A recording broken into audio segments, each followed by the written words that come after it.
Hello students, greetings to all. Welcome to my YouTube channel, Thermal Engineering by Manoj Shindre. In the today's video lecture, we'll see the numerical on third module, that is steam turbines of your course turbo machines, which is exclusively made for the VTU students, those who are studying mechanical engineering 5th semester. In the today's lecture, we will see the numerical on Parsons reaction turbine, which is also known as 50% reaction turbine. Okay, which is also asked in the model question papers. So let us read the problem carefully. The following data refers to a particular stage of a Parsons reaction turbine. Speed of the turbine is 1500 rpm. Mean diameter of the rotor is 1 meter. Stage efficiency is 0.8. Blade outlet angle is 20 degrees. Speed ratio is 0.7. Determine the available isentropic enthalpy drop in stage. So this is the given problem. So after reading the problem, let us try to write down the given data. The type of turbine is Parsons reaction turbine. It is the Parsons reaction turbine. The speed of the turbine is 1500 rpm. Speed of turbine. Speed of the turbine is n equals to 1500 rpm. Next, mean diameter of rotor. Mean diameter of rotor, that is capital D, equals to 1 meter. Next, stage efficiency is given by beta S, which is equals to 80% or 0.8. The blade outlet angle is represented by beta 2. The rotor blade outlet angle is beta 2 equals to 20 degrees. Next, speed ratio is 5, which is equals to 0.7. Determine the available isentropic enthalpy drop. So, isentropic enthalpy drop is to be calculated. Delta H dash. Now here, what do you mean by this isentropic enthalpy drop? Listen here carefully. On the Mollier chart, so about the x-axis we have specific entropy, and about the y-axis we have the specific enthalpy.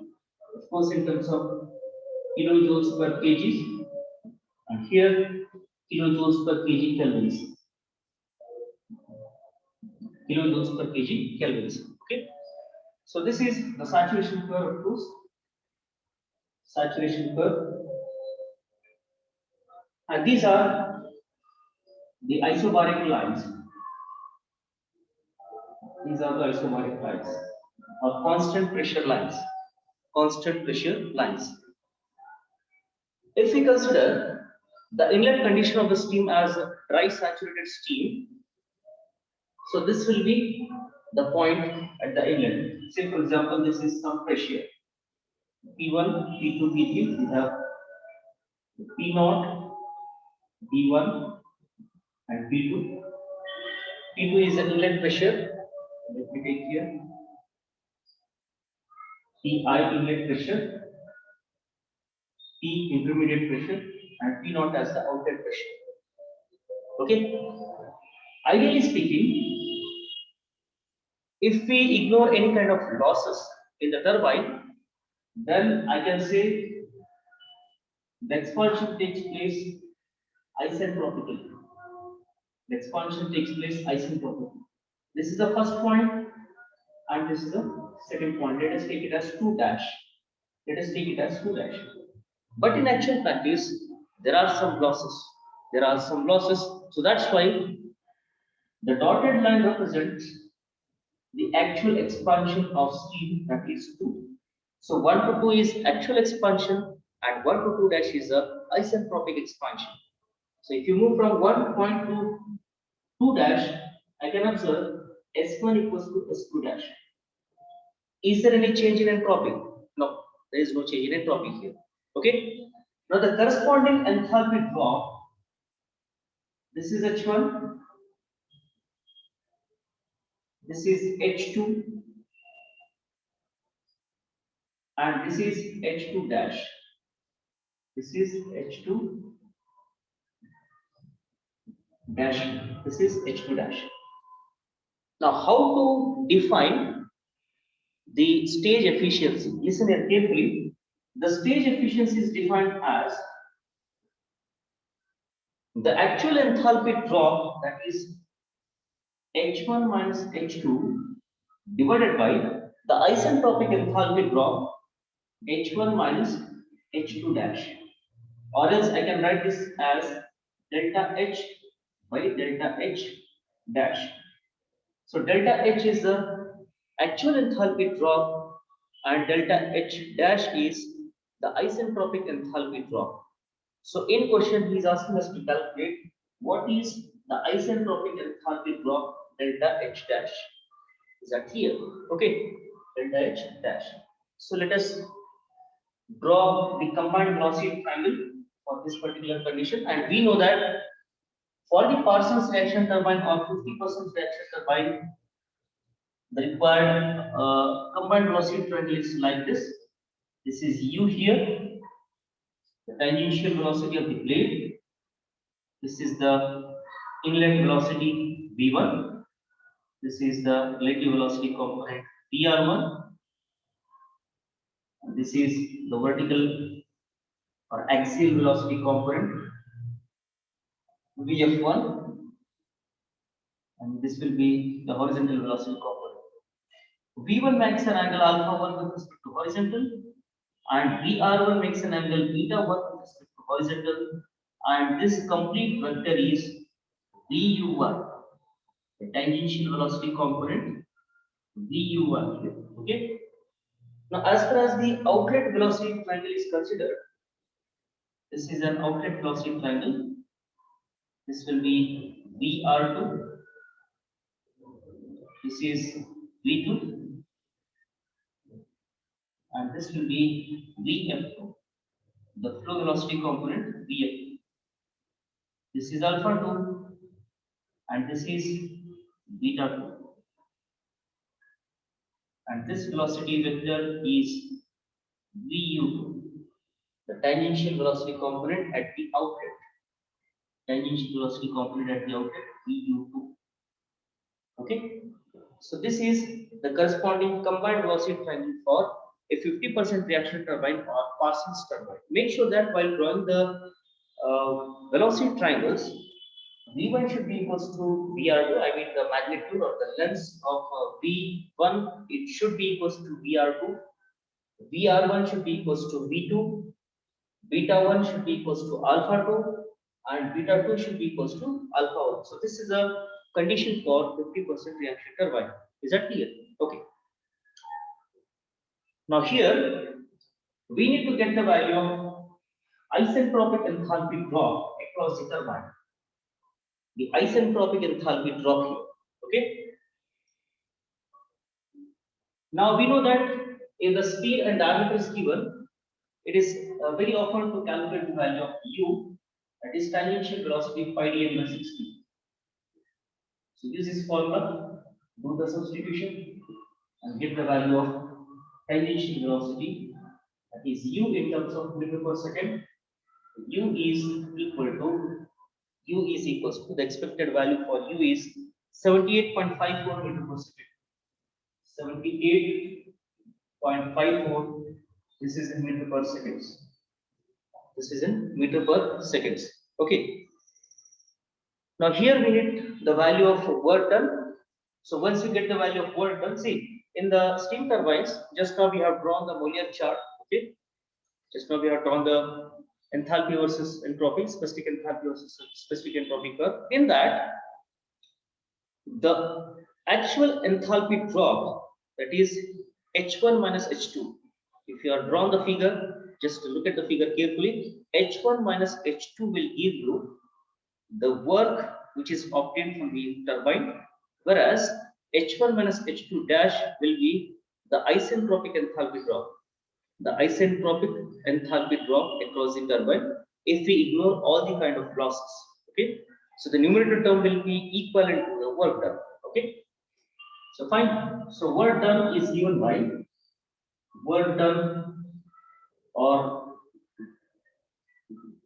the actual enthalpy drop is given by is equals to u by dc into VU1 plus PU2 or U by GC into delta VU1 into delta VU.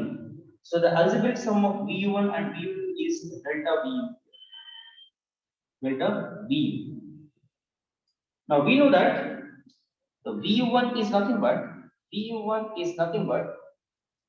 cos alpha 1.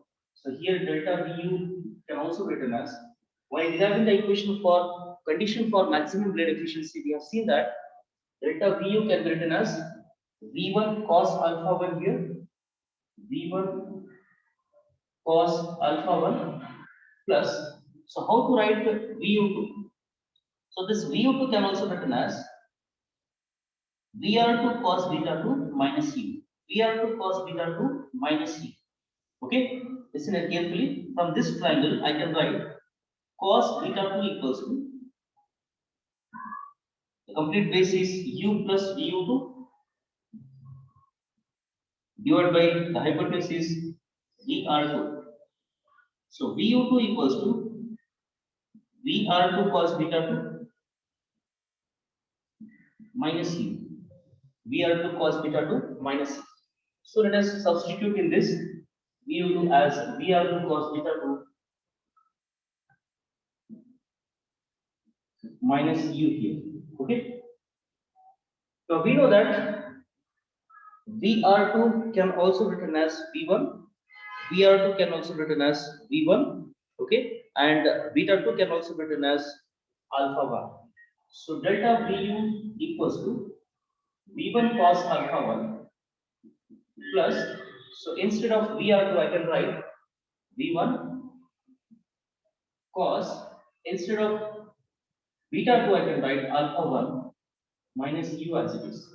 So delta VU equals to, so V1 cos alpha 1 plus V1 cos alpha 1 2 times V1 cos alpha 1 minus U as it is. Minus U as it is. Okay. So once you got the value of U, and if you know the value of speed ratio, I can calculate the value of P1. We know that phi equals to U by V1 or V1 equals to, so just substitute the value of U and phi. U is 78.54 divided by phi is 0.7. Divided by phi is 0.7. The ratio is 78.54 by 0.7. It is approximately equals to 112.2. This is in meter per seconds. This is in meter per seconds. So alpha 1, do you know the value of alpha 1? Yes, we know the value of alpha 1 because in 50% reaction turbine or Parsons turbine, beta 2 is equals to alpha 1. Beta 2 is equals to alpha 1, both are same. Okay. So I can write in case of alpha 1, I can take beta 2. So therefore, delta VU equals to, just substitute and try to get the value of delta 2 here. So 2 into V1 is 112.2 into cos alpha 1 equals to beta 2 20 degrees minus U is 78.54. 78.54. So therefore, delta VU equals to 132.33 meter per second. 132.33. This is in meter per second. Okay. This is the value of delta VU. Substitute in this equation and get the value of W. So therefore, W equals to U is 78.52 into delta VU is 132.33. Sorry, this is 132.33 divided by GC is always equals to 1. And if you want the value of W in terms of kilojoules per kg, just multiply with, just divide by 1000 here. Just divide by 1000. So therefore, work done is equals to the work done. The expected answer for work done is 10.39 kilojoules per kg. 10.39. This is in kilojoules per kg. This is a value for work done or actual enthalpy drop here. Okay, actual enthalpy drop. So therefore, the last step of the problem is stage efficiency is given by the actual enthalpy drop divided by isentropic enthalpy drop, that is delta H. If we take it as Hs. Stage efficiency equals to actual enthalpy drop in that stage divided by the isentropic enthalpy drop in that stage. So what we need to get? Isentropic enthalpy drop. So delta H S dash equals to delta H S. This is delta H S of course. 10.39 divided by the stage efficiency is 0.8. So therefore, delta Hs dash is equals to the value is 13 kilojoules per kg. That is 13 kilojoules per kg. This is the answer for question, given question. And this numerical is asked in modern question paper VQ 2021. Thank you. And if you have any doubts anywhere, kindly watch this video repeatedly. And further, if you have any doubts, put your comment in the comment box. Okay.